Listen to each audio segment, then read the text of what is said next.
I'd like her to be in the 40s. I think it's time for her to graduate from the 30s and move to the 40s. I think that's what's the next step for her, and I'd like to see her get to the line more, and then we're going to have a rebound.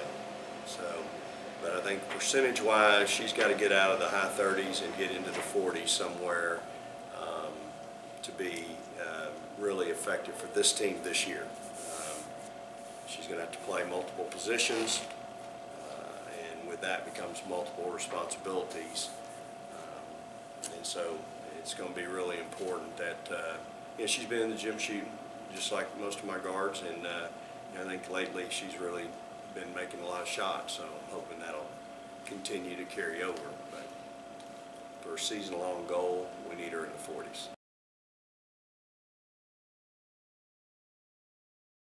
I mean, I love those two kids that are playing there right now, Misha and Chloe.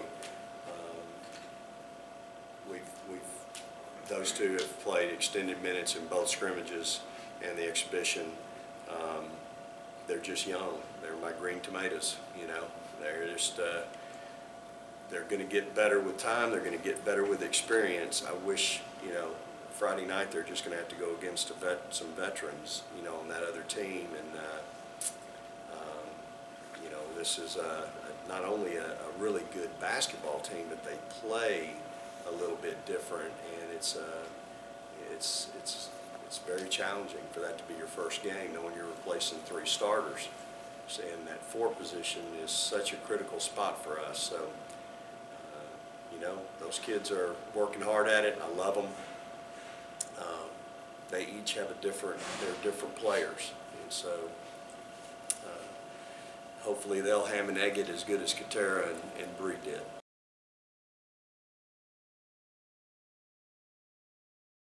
I think we're not looking at Chloe as a back-to-the-basket player at all, much like we didn't look at Bree down there like that either.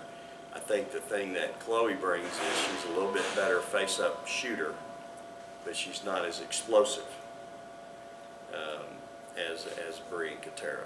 And so that's the piece, both offensively and defensively, that we're working with right now.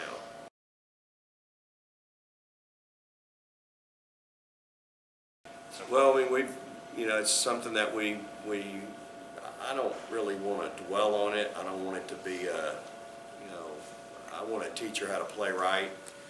Kids typically make bad decisions when they're tired. Tierra, for her size, y'all, her conditioning is pretty good, and she doesn't fatigue near as much as a lot of big kids across the country, and that's a good thing. For her, she wants to please, and her biggest fault is she misses 2 or 3 shots, she'll hang her head a little bit, and she doesn't need to. If she can make 2 or 3 in a row, now you're back to 50%. So she's just such a competitor, and she doesn't like to, she doesn't like to miss, she doesn't like to lose, and as we all have, we've seen her take over some games now. When she's had enough, of me talking to her and Johnny, and she just goes out there and gets it done, and that's what you're hoping that you get most nights.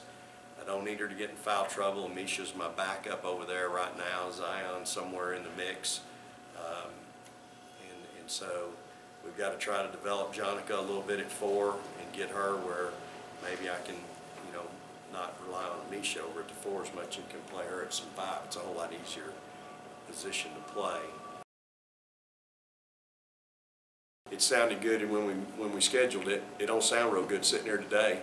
But I mean, again, it's our kids are at the point in their careers where they want to play against good people, and so we could all walk out of the gym on Friday night and beat some 3-name directional school by 50, and we wouldn't know anything about our team.